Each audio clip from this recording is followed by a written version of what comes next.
Hello dear friends from Mind Power Journeys, here we are in another video where I want to speak specifically about the fear that affects statistically more people. Probably you read in the title what it is the fear of public speaking. So, where do we start with this? Fear of public speaking is very common, and actually, from my own experience working with clients, I see that it's actually not the fear of public speaking per se, but is the fear of being judged and attacked and devalued or being ridiculed for public speaking, okay? So it's a big difference. When I ask, hey, do you always have fear of public speaking, even when you speak with your family members, or maybe with your daughters, your sons, or maybe with people that you know really well and they respect you? The answer is usually no. I don't have any problem speaking in that circumstance. I just love it, actually. So it means that there is no fear of opening the mouth in front of other people. It's usually the fear of opening our mouth and express our ideas, our feelings in front of people that might be judgmental. And if we think about it, it's a very logical fear. It's a fear that, from an evolutionary perspective, from a self-preservation perspective, makes sense. And usually, people that have this fear, they build triggers of anxiety around the subject of public speaking. They say, oh, what if I forget things to say? What if I look like an idiot? What if I lose my coolness and I get sweat in my hands? So, you see, there's a lot of mental work. What if? So there are layers that the mind is creating around this story. And rest assured that I want to give you the beginning of, the introduction of what really is, and possibly I can give you a system to work through on your own as well. So you start to see that this fear is actually not as bad as you might have thought. And then people usually fear consequences. If it's a work situation, they say, hey, what if I lose my job because I did a bad performance in public speaking? What if they cut me from certain opportunities in my company? So they see that if they do a bad performance, they will be affected. So you see, it's not just public speaking in front of certain people, it is the consequences as well. So there are ways to work with this. So let me start to introduce some. When I ask people, okay, can you imagine yourself public speaking? And they say, oh my gosh, I see that, and I see that they've already fear response and they're already triggered. Say, okay, how are you imagining yourself? Yeah, imagining myself in my body with people staring at me, and say, okay, everybody in that situation will feel nervous, even if you don't have any public fear of speaking. The thing is that the way we imagine, the thing we recall the past experiences, the way we replay them in our mind. What if you imagine yourself speaking in a Buddhist camp where there are only monks that are eager to support you, eager to applaud you, eager to give everything they have to make you have a good experience as a public speaker? You will have loving eyes, you will have smiles, you will have people nodding. That's a different experience. So it's not just public speaking per se, but it's the way I represent what could happen in the typical memory that I have of public speaking. If you ask a child to go on stage and make some noise, probably that child say no problem. It's like, yay! There's no fear of judgment, there is no status loss or anything like that. But the adult has so many other layers. Okay? So, to diminish the intensity of the initial image of somebody like, oh, they're staring at me, they're judging me, we can imagine that there is much more space between us and the public. And this is giving already a big leeway for like, okay, they're not in my face, they're actually more distant. And more distant, it means that can be more distance for 10 meters, 20 meters, 30 meters, do it now. So whatever image you have in your mind about public speaking, and you see the public way more distant, and see that there is, space.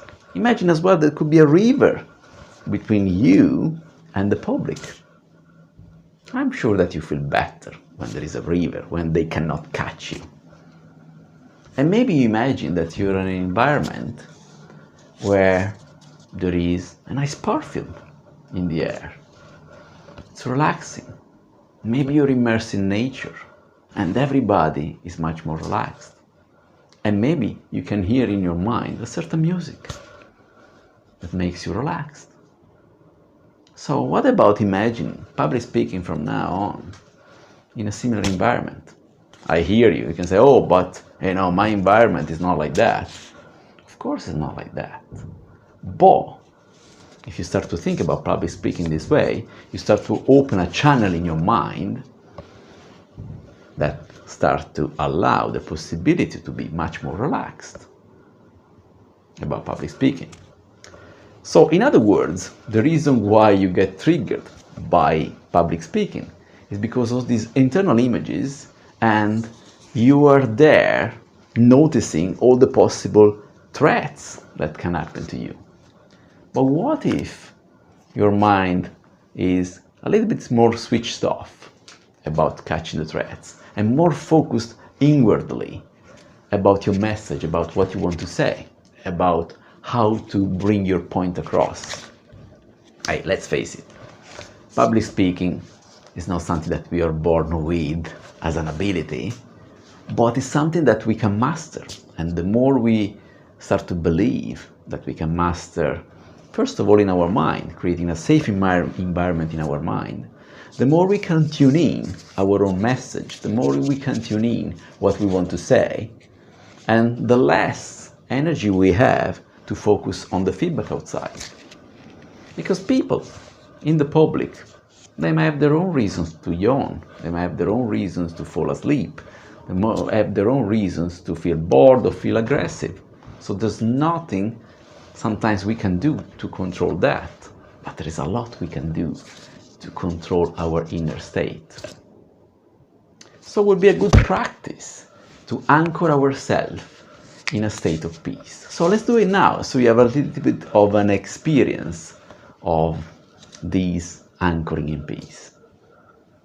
So can you imagine yourself having a holiday, having a time where you were maybe relaxing on a beach, on a vacation, and your work was farther away in another country possibly. You were just there, focused on the sun, on the clear sky, on the beach, on the sea. And from there, say, okay, very relaxed. And from this place, you stay relaxed. And you think, in a corner of your mind, just a tiny corner of your mind, that there is a person, actually a person that could be you. A tiny corner. And you keep your focus on the beach, keep your focus on your feet in the sand. There is a person that is doing public speaking, just a tiny corner, okay? Just a few pixels on the screen of your mind, maybe in the right upper corner. You say, okay, I can tolerate that. And as you keep this feeling of calm and peace, you can actually make this corner a little bit bigger. So you see that person that is actually you from outside speaking. And so the exercise is to do gradually a system of allowing the possibility of your body staying calm. So you have a system of staying calm and peaceful, at the same time allowing the possibility of yourself having, a public speaking experience that is not overwhelming. So it is the state of your body now that is concentrated on the beach, on this peaceful experience, that allows you to paint the experience of public speaking in a way more nice way, way more Pacific, okay? So paint it now. And if you're courageous enough, make it bigger, that image of yourself from outside, doing public speaking, as you keep feeling your feet on the sand. Okay? Hopefully it feels better already. So I'll be curious if you want to comment in the comments below. Something is already happening, if you're already successful at these. And let me be frank, I've only experienced in working with clients that they give me a feedback. So I'm on this YouTube method of doing kind of like a distant NLP session. I'm new, but I'm sure that you can be pretty effective in achieving results. Okay, so I wanted to ask you another thing. So you remember the image that we created before? Stay there with your feet in the sand. Imagine that now you're speaking with the feet in the sand, and there is a river in front of you, and there is a public down there, much more distant. And you can make an imaginary glass in front of the public, and this glass is making people becoming black and white. So it's a smoky, gray colored glass, okay? So anything is you. So it's kind of like those people are there, there's a glass, and you're safe. So experience the feeling of safety when you public speak with this trick. And know another thing that you need to know in general. You cannot please everybody. There will be always somebody that is discontent. Even if you are the Messiah, okay, there are always people like they're not happy about it. And even if you see like great politicians, great politicians that they are liked, they still have a fierce opposition all the time. So it's a matter of focusing in the inward feeling. And know that if you're not a speaker at a high level, people probably, they'll forget easily about, maybe you have to speak about a meeting at work. People are busy with their life. Think about yourself when you had the last meeting at work and there was a public speech. Were you still so engaged in criticizing the speaker? Or maybe, a part of your mind was speaking about your problems at home or other things that might happen outside of work. So I hope that this introduction to public speaking fears is kind of like opening a door of possibility. And my invitation as well is that if you're serious about overcoming this, if it's something that is affecting you for a long time, that is something that you don't want in your life any longer, drop me a line. See if you can reach me on my gig. Book a session with me, and I'll promise you it'll be probably one of the best ways to approach this, and the return on investment can be pretty huge. So I wish you a very good day. Thank you for listening, and looking forward to see you in the comments below, hoping that this technique already was helping for you. See you soon. Take care.